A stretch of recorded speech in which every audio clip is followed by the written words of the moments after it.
Hello YouTube, my name is Nero and today some Call of Duty Black Ops 3 in this week's episode of Dear Nero, which of course is the weekly series here on my channel where subscribers send me in fan mail and or fan questions and I do have to go and answer them. To cover on the gameplay today, we're playing Shadows of Evil. I told you guys in previous episodes and just other videos in general that I was going to try to learn this map. It's been a pretty steep learning curve for me so far, but I watched some videos, I watched some tutorials, I played online with random people, I played solo, and I'm just trying to learn the map and I think I understand it at a pretty basic level. I know what rituals do, right? I figured that part out, which just seems so basic to a lot of you, but I figured out the rituals and where a lot of the ritual parts are, and that's how you get Pack-a-Punch, and I just figured out different portions of the map, but there's definitely some things about it that I'm kind of like still fuzzy on. Like, for example, if Juggernog were to, for example, spawn up in the Canal District, like where exactly is that? It'll take me a couple like passes through, like, oh yeah, it spawns here, you know. Little things like that I'm still getting used to on the map, but I'm learning the map. I made it to like round 25 or so solo, which probably doesn't seem very high to a lot of you guys, but I figured out the map pretty well on a pretty basic level,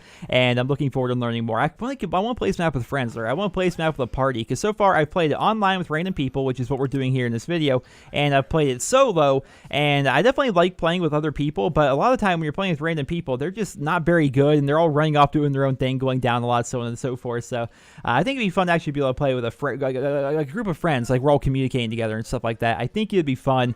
I'm looking forward to hopefully getting that going here in the near future, but it's not about the gameplay. This is Dear Nero. It's about your guys' questions and my answers to them, and we're going to hop right in here at the very first question. He is going to write, Dear Nero, you said one of the reasons you quit doing a Saturday series like Chem Strike Saturday or DNA Saturday is because the people sending it in were not getting a lot of subs back. I was wondering if you thought about a community channel. I posted to a community channel, different account than this one, and gained 80 subscribers, and I was wondering if you've ever thought of it. Nathan from Ireland. So Nathan, the idea has crossed my mind to do a community channel. If you guys know what a community channel is, essentially I would make a brand new channel, don't know what I would name it, and I would essentially take submissions from subscribers, not too unlike DNA Saturday and Chem Strike Saturday, so on and so forth, but the videos themselves would probably be actually made by those people. They'd probably make the video, do the commentary, do all the editing, stuff like that, then they would submit their stuff to my channel, and I thought if I thought it was good enough, I would feature it on my community channel. You may have actually seen a lot of other community channels here on YouTube. There's actually a bunch of them. They were a lot more popular back in the day, I think, than they are now, but there's definitely a lot of them out there. And here's the thing about community channels, and why I've always been so hesitant to actually put one together, is the person that benefits the most from a community channel is the person that actually runs the channel itself, right? You would think the person that's making the video, actually making the content, would benefit the most, but that's really not the case. So let's make an example here, right? So let's say I make Nero's community channel, patent pending, and let's say a YouTuber, I'll take Wildcat for an example because he's really my best YouTube friend, I suppose, and let's say he makes a video for my community channel, right? He does all the editing, he just makes a great video, he does everything for the video. All he does is basically send it over to me and then I click upload on it, right? The thing about a community channel is, sure, that video may get a lot of views, sure, people may like the video, but rarely do a lot of people from a community channel actually go over and subscribe to the person who actually made the video, right? So the person that's actually benefiting the most is myself, because I'm the one running ads on that video, as was the viewer. These are the people that benefit the most, but the person who actually makes the content, that's the person that's not getting a giant benefit. And that's always been the downside to community channels for me. That's always been the reason why I've never wanted to really put one together all that much, is because it doesn't benefit the people that actually make the video, right? It's not really going to help their channel out all that much. Now,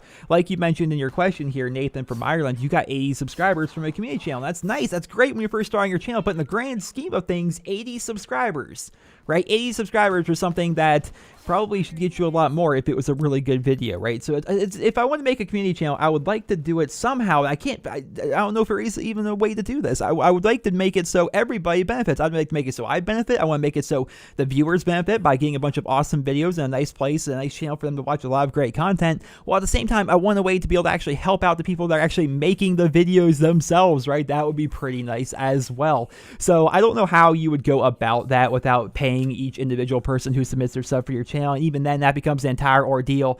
I don't know how that would work. I don't know how a community channel would go. Am I for or against the idea? I'm really in between. I would like a community channel. Sure, I think that would be fun. I think it'd be interesting to, start up a whole new thing and a whole new endeavor here on YouTube. Of course, I've been running NerosCinema, Nero's Let's Plays for a number of years now, about 4 years, I think, for each of them. And I've been really enjoying my time with both channels, and maybe a community channel will be fun because from my perspective, it won't be that much work aside from watching a lot of other people's videos to find out which ones are the best ones to be featured. It won't be a lot of work on my end. It just, I wonder if it would actually be beneficial for everybody involved. That's what I'm after, right? That's what I'd be after with the community channel. So we'll have to see. Maybe I make one in the future. Maybe I don't. I got pretty good contacts with Machinima. I don't think it'd be very hard to boot up a new channel, get the ball rolling. Crawler, who I assume I could hire for more graphics work. I think that would be pretty simple to put the whole thing together, but it's just a matter of whether or not I would actually like to ever do that in the future. We'll see. Maybe. It's an interesting idea, Nathan. I'll definitely think about it a little bit more. Next question, he is going to write, Dear Nero, what is your favorite thing about Call of Duty and why? P.S. My great-grandma just passed away, so it would mean a lot if this makes it in. Aw, sad. Evan from Indiana. First and foremost, I feel bad, man. That stinks. Your great-grandma died. My great-grandmother died, I want to say it was maybe 5 years ago or so. That was my last great-grandparent I had left. And I think it was maybe probably for the best, because towards the end there, she didn't even remember who I was. Like, last time I saw her, it sounds weird to laugh about, but the last time I saw her, she introduced me to my own cousin. It was like, aw, Grandma, I know who he is. Oh, but yeah, it's always a sad thing when you lose anybody in your family. And my condolences to you and your family, Evan. That's really sad. But what was my favorite thing about Call of Duty? A little bit more of a positive note. What's my favorite thing about Call of Duty and why? It's kind of hard. It's just everything about Call of Duty just clicks with me for whatever reason, and I like it. So I'm going to try my best to explain all the things I like about Call of Duty, and maybe that'll help answer this question. So one of the reasons why I love Call of Duty is it's fast-paced and it's smooth. Whenever I'm playing another game, like anything in the first-person or anything the shooter genre, basically, first, third, whatever, I'm always comparing it to Call of Duty. Like when I play Battlefield, it's like, why is this so clunky? Like it's clunky compared to COD. Like this game would be amazing if it were as smooth as what Call of Duty is. You know, if I'm playing DayZ even on the PC, where I have everything cranked up. I'm running at like 90 FPS or something like that. I'm just running through. I'm like, this still isn't as smooth as COD. Why is the gunplay not as smooth as COD? Like, I want everything to be as smooth as COD. It's always been a thing for me ever since I first picked up the game way back when. It's always been about the smoothness of the game and just how it felt. I love the fact that in the multiplayer, the maps themselves are relatively small. They're medium to large, but they're in the grand scheme of things compared to other games. They're relatively small in the grand scheme of the whole shooter genre. I mean, they're not teeny tiny like Shipment was back in COD 4, which I would love them to bring back Shipment. And I realized they brought it back in COD Ghosts as a DLC map. That map was an abomination, and you guys know it. They should never have opened up the outside. They should have never added in the whole Death Arena mechanics or anything like that. Plus, Ghost wasn't a great game to begin with, so it didn't really help it. But I'd like to see Shipment return. But one of the reasons why I like COD, going back on topic here, is because the maps themselves are relatively small. The matches are fast-paced. There's lots of action. The gunplay is smooth. The guns have a lot of weight to them. They actually feel like you're doing something, which I always play with vibration on. I don't know how you guys don't. There's a lot of people that play with vibration often. How do you enjoy shooting a gun in a video game without your controller vibrating? It just doesn't make sense to me. But the guns have a lot of weight to them. The gunplay is nice. It's a fast-paced match. The score streaks actually play a big deal. I think that's one of the reasons COD has separated itself from other shooter games is the kill streaks or score streaks or whatever it is they're running for that particular game. They play a big deal. They're fun to earn. They're a nice little challenge to try and get. And when you actually get them, they typically will benefit you in one way or another. I mean, how fun is it to call in a chopper gunner on the original Black Ops, or to put up an AC-130 in Modern Warfare 2, to call out the swarm and the attack dogs in Black Ops 2, or even here in Black Ops 3, if you're putting up a hater and you're putting up some of the really high score streaks. Like, it feels really good when you can do that, and it's a fun little challenge, while at the same time, it's very fast-paced, right? It's a quick little game. You always have time for a game of COD. What's that? You got 10 minutes before you gotta leave? You could probably squeeze in a game of free-for-all in that time. Like, it's a very quick game, and that's what I like about it. I've always thought the progression system was very nice. I like the prestiging system. It allows people to get to max level in the game relatively quickly, and if there's people like me that typically play a lot more every year than your average player, I have the ability to continue to play all the way up and continue to prestige. I love the zombies mode. The campaign is roughly 4 to 6 hours most of the time, and it's like playing through an action movie. A lot of the older CODs had to do with World War II or like secret spec op missions. It's just, I like everything about Call of Duty. It's always been like the game for me, I suppose. It just has always clicked with me, and whenever I play another shooter game, I always compare it to COD. I'm always let down by it because it's not as good as COD in my mind. Right, so I guess that's everything I like about Call of Duty. If I had to pick a favorite, I guess it's just that. The fact that it's Call of Duty. It's its own game. It stands alone from any other shooter game out there. And those are a lot of the reasons why I like Call of Duty. Next question, he is going to write, Dear Nero, what is your favorite genre of music? Michael from the Music City. So, Michael, You are from the Music City asking a music question. I think that's kind of interesting. I get this question actually a lot. What is my favorite genre of music? I don't have a favorite genre of music particularly. I really like everything. Rap, hip-hop, pop, rock, punk rock, metal, country, electro swings, classic stuff. I like a lot of 80s music.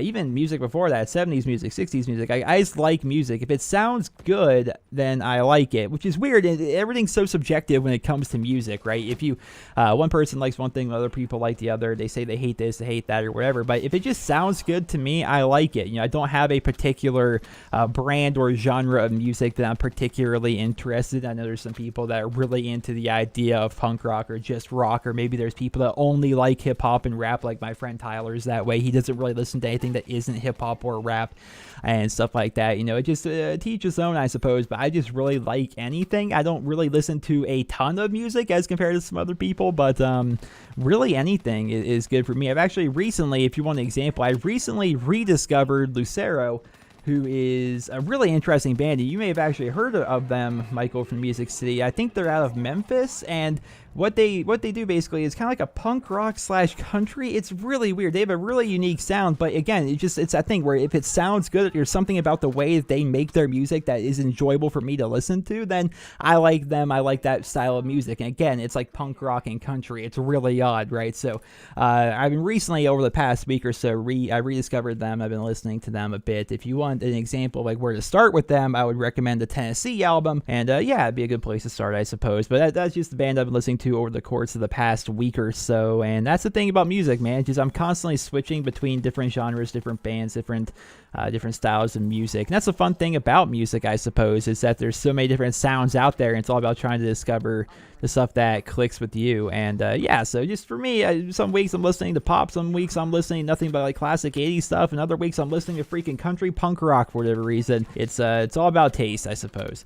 Next question, he is going to write, Dear Nero, what would you think about Treyarch adding extra quirky maps to Black Ops 3 along with, but not instead of, the multiplayer and zombies content? For example, a map with no floors except the spawns at each corner of the map, meaning while running would be the only way to get around, or a map completely submerged in water, and etc. Love the videos, keep up the amazing content that I love seeing in my sub box, and as always, have a wonderful day, James from Ireland. So James, that's an interesting concept. I wonder how it would be implemented, right? I think since we kind of learned that Black Ops 3 was going to have this underwater functionality, we all kind of thought to ourselves, like, what if there was an underwater map? What if that were a thing? Like, what if we were just to be underwater for whatever reason, right? And just the entire map would be spent there, and just for whatever reason on that map we had some kind of a buff that would allow us to breathe under there indefinitely or something. Like, that would be an interesting idea for a map. I like your other idea. I actually never thought of this. A map with no floors, where essentially you are constantly just having to run around, like basically take like something that you would like put together in the free run mode but make it a multiplayer map. That would be really cool. I'd like to see some of those weird extra quirky maps that you talk about. I wonder how they'd be implemented. Again, it goes back to how would they implement that into the multiplayer, because I can't see a world where they implement a weird looking free run map with no floors into standard multiplayer alongside Aquarium and Infection and all the other regular multiplayer maps, right? It just seems like it'd be really weird. Like, I think it'd be cool if they were to add in those maps for free and then maybe make them only available in private matches, or maybe make a specific playlist for those kinds of maps. Like, let's say if they were to put together 3 to 5 of those maps, then make a playlist where you could play on them and maybe give us like a mosh pit or something like that on those weird quirky maps. That would be interesting. I think that would be pretty fun. What if we were to play on a map that was completely dark but there was nothing but night vision? Like, I don't think I'd personally like that very much. It was just an idea of like a quirky, weird design which goes against your traditional map layout and your traditional design philosophy of a Call of Duty map. I think it'd be pretty cool, but again, I just don't see them ever taking an entirely underwater map. And I always go back to remakes, but how cool would it be if they remade like what would be a close quarters map that Treyarch has made over the past? Dome from World at War. What if they were to remake that, but for whatever reason it was underwater? I don't know. Alternate universe stuff. I don't know. What if they were to remake a small map and put it completely underwater, and maybe put fishes swimming around in there or something like that? I don't know. And maybe they add in some more mechanics that you never see in Call of Duty, like a freaking shark that if you get too close to it, eats you or something. Like, I don't know what they could possibly do with it, but I think it would be interesting if they were to add in some of that stuff. But I would like to see it kind of like removed and kind of like off to the side as compared to regular standard multiplayer. That'd be pretty cool. And also like the way you described it, along with but not instead of the multiplayer and zombies content. So they wouldn't actually like get rid rid of like any actual DLC to make room for this. It would just add this in as like extra stuff. That would be a pretty awesome idea. Next question. He is going to write, Dear Nero, I have wondered recently, do you ever script your videos? Many YouTubers do it, and I wondered if you were in that number. Callum from Scotland. P.S. Love your work. Keep it up. Well, thank you very much, Callum. I don't script my videos. I have for basically the top 10s, even though the most recent top 10 I did, which is like top 10 things that the community wants back to return in Call of Duty. I didn't script that one. So the first 3, like the top 10 guns, top 10 maps, top 10 zombies maps, I think top 10 camos as well. I think I scripted those. Basically wrote, like, jotted down all the notes I want to make on that video and stuff like that. And I did add a little bit of it, I suppose, but for the most part, those are the only videos I've ever actually scripted was the top 10 ones. You can kind of tell if you go back and watch some of them, that you can kind of tell it almost seems like I was reading a little bit in those videos, and that's because I was, for the most part. I basically wrote down just about everything I wanted to say, and I just kind of like read it off as I was going through the video. But for the most part, all of my videos are just freelance. All my videos are just randomly, spontaneously put together. Now, obviously, it's not to say I don't mess up a lot, and sometimes I'll start working on a video, and I'll start recording the commentary, and I'll be 3 minutes in. I'm like, wait a minute, there's a different way I could say it, or a different way to explain that, or a different way to show that, and I'll like redo it and stuff like that, which could kind of like be a way of scripting my videos by like redoing them multiple times. But whenever you watch a video of mine, it's pretty safe to say that it was not my first take at that video. I probably took, 2, 3, 4. Sometimes I take like a ridiculous, like a dozen attempts at one video because I may keep messing up or just so on and so forth, It happens. No one's perfect, and nor am I, especially when trying to make videos and whatnot. So I don't script my videos. Not to say that it's bad to script your videos. It works out really well for some people. It makes it so they can get all their thoughts collected and just nice and organized, and just makes so their videos are very coherent and cohesive. And that's nice. That's a good way to run your channel. It's a good way to make videos. But for me personally, I just never really did it, with the exception of those like 4 videos, those 4 top 10 videos. And yeah, I like the natural feel of my videos. I like making videos the way I do. And I'm not against the idea of scripting my videos. So I feel as though like writing out a script for a particular video is going to make it a better video, then I'll do it. But I don't do it very much. Again, I think maybe total of 4, maybe 5 videos I've ever scripted. And I've made several thousand videos in my time here on YouTube. Next and final question. He is going to rate, Dear Nero, I am currently 15 years old, and I am in my last 6 months of school. Constantly, I am being told that I need to decide on a career for myself. I would love to be a YouTuber, but people always tell me that it will never happen and to have a realistic goal. What was your dream career when you were growing up? I love your videos, and you are a big inspiration to me. Keep up the amazing content. Max from England. So Max, what did I want to do growing up? I really didn't have any set goals. I think it's kind of silly that people are constantly telling you, as you put it, to decide on a career for yourself when you're 15 years old and you're not even legally allowed to drive an automobile. I think that's a bit backwards, don't you think? I think you're a little bit young to be deciding a career for yourself. Heck, I think I'm a bit young to decide a career for myself. I'm 24 years old, and I don't know what I want to be when I grow up. My mom says the same thing. She's in her 40s. What my mom does, she's a postmaster, right? She works at the post office, well, runs a post office technically. And whenever I would ask her, like, how'd you know you wanted to work at the post office? How'd you know that's what you wanted to do? She's like, well, I didn't. When she went to school actually for, she has 2 degrees. I'm trying to remember what they are. It's like human development and psychology, I think, are her 2 degrees. And she's a postmaster, which obviously she doesn't need either one of those degrees to actually do. When she initially got out of school, she worked with essentially handicapped people, right? I don't know like exactly what the job was, but because I was very young. But she would go to this person's house who was mentally handicapped. Like he, could do everything, but he was just very, very slow. And what she would do is she would basically almost live with him during the day. Like she would work with him. She would like have to plan out these activities and whatnot. And it was all paid for by whoever she was working for. So she would like take him swimming. She would take him like walking. She would like help him grocery shop and stuff like that. That's what she did. But she found out she didn't like that line of work very much. Stopped that. Worked as a stay-at-home mom, or I guess quote unquote worked as a stay-at-home mom for a number of years until my parents ended up getting divorced. And then she ended up started working at the post office and whatnot. And so she always kind of installed that in my mind, that you never really know what you're going to be doing. There's never been like a big set path in your life. A lot of people go to college, and it's great that they go to college and they have an idea of what they want to do with their lives. Obviously, that's a great start. It's going to help you out. but it's not a guarantee. You know, that piece of paper is not a guarantee that that's what you're going to be doing with your life. You may have a change of heart the same way she did. You know, she really liked the idea of human psychology and human development, but it turns out that wasn't for her, right? She wanted to get she wanted to work in a different field essentially. So she ended up stopping that, and then she ended up working at home for a bit, and then she ended up, you know, of course, going to the post office. And so you never really know what you want to be when you grow up. Or at least I haven't figured that out yet. Am I going to be doing YouTube the rest of my life? I like to think that I'll be doing something related in gaming the rest of my life. Now, to take the idea of YouTube and run that for the next 40 years, that seems a bit silly. I don't know if I can guarantee that YouTube will even be around for 40 years. I don't see why it would go away, but you never know. You always got to try to plan for that kind of stuff and make sure you're saving your money and always planning for the future, right? So I don't know what I'm going to be doing with the rest of my life. I don't know what my mom's going to be doing with the rest of my life. I don't think any of us know what we're going to be doing with the rest of our life. And to ask a 15-year-old of all people, like somebody who is barely in high school, right? You're still a deer in the headlights in the grand scheme of things. 15, are you a freshman in high school? Like, holy crap, man, you're very young.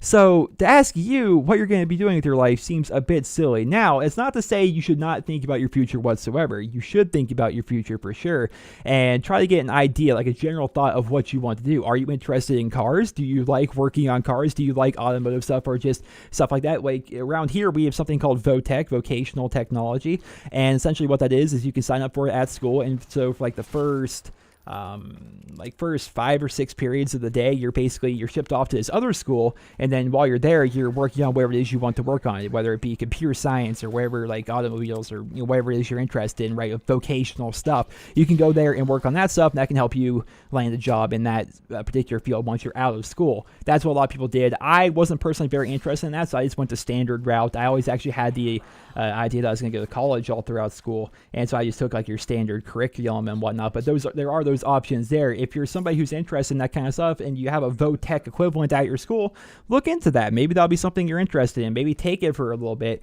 and see if it really is interesting to you. If that's something you may want to continue to pursue. If that doesn't seem like something that interests you, perhaps just continue with your standard curriculum and maybe you focus on trying to get into college. If you don't want to get into college, maybe try something else. You try and figure out some sort of plan for your future, but don't try to set it all in stone and be told that you need to decide a career for yourself. Like, all right, boy, you're 15 years old. What you gonna do with your life? It's like, well, gee, I don't know. I'm just hitting puberty. I'm just discovering what girls are and stuff. It's like, I can't imagine forcing that upon a 15-year-old. You say you want to be a YouTuber. That's a very interesting one. I actually get that quite a bit. My niece and nephew, I say this every time whenever I describe them. They are my cousin's children, my cousin Nick, and he's always been like a brother to me, so I always consider his children to be like my niece and nephew, you know. And they want to be YouTubers when they grew up. They basically idolize what I do here on YouTube. And it's very interesting looking at it from that perspective because I don't have a lot of influence on their family, right? I don't hang out there a lot. You know, I'm not around these kids a ton.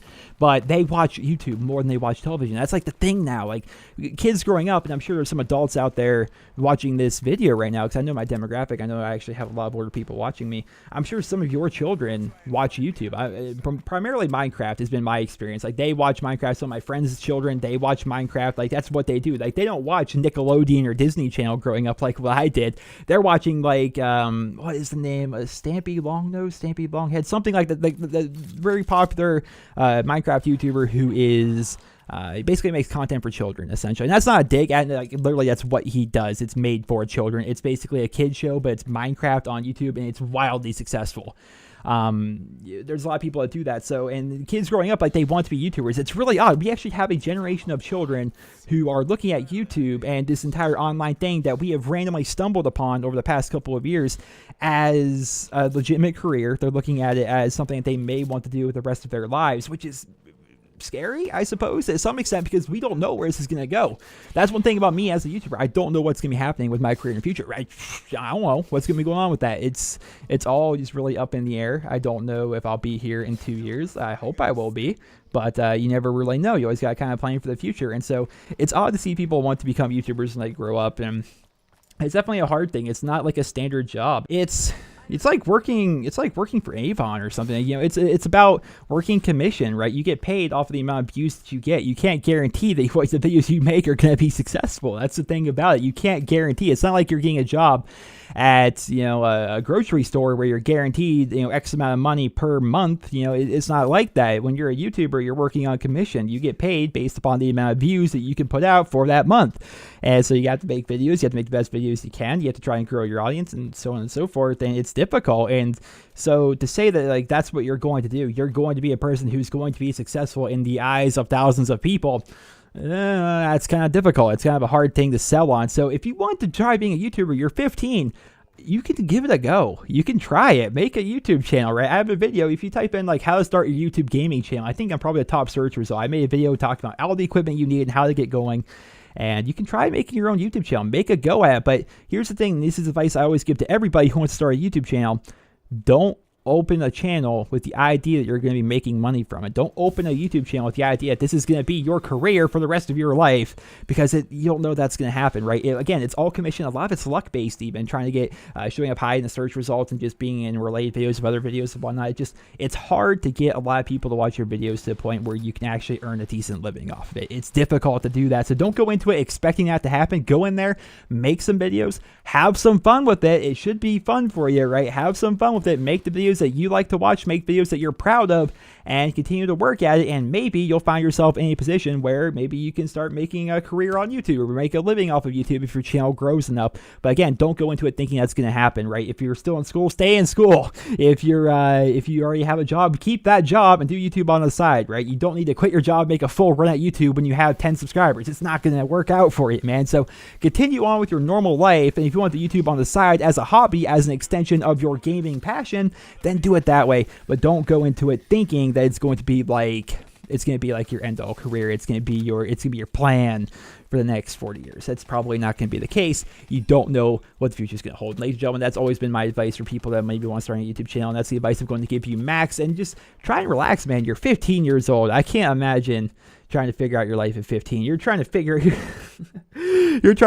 out how the anatomy of a female works when you're 15 years old, man. It's a weird time of your life, and to expect somebody at that age to figure out what they're going to do with their lives, that just seems a little bit silly. Ladies and gentlemen, that is going to conclude this week's episode of Dear Nero. I hope you guys all enjoyed, and if you did, drop me a rating. It helps the video grow and helps my channel grow as well. And if you guys would like to submit your questions for the next episode of Dear Nero, feel free to send me a personal message here on YouTube. That's how you do it. I get people that send me questions on Twitter and on Facebook and everything, everywhere else, right? They send me everywhere besides personal messages on YouTube. If you want to submit a question, go to my YouTube channel, go to the About section, and from there, you will find a send message button. I say this every week. If you're playing on mobile, or you're watching this video on mobile, I should say, you need to actually request to view my YouTube channel in desktop mode, because that's when you'll actually see a send message button on the default YouTube app, apparently. So I'm told, because I don't actually use YouTube on mobile very much, but apparently on the default YouTube app, there is no send message button. So you need to request to view it in desktop mode, and that will allow you to actually see the send message button. From there, submit your question, and yeah, it's a very simple process, guys. Submit your question. If I like it, I'll feature on next week's show. That's how it works. So ladies and gentlemen, once again, I hope you guys all enjoyed the video. Drop me a rating. I hope you guys all have a wonderful day.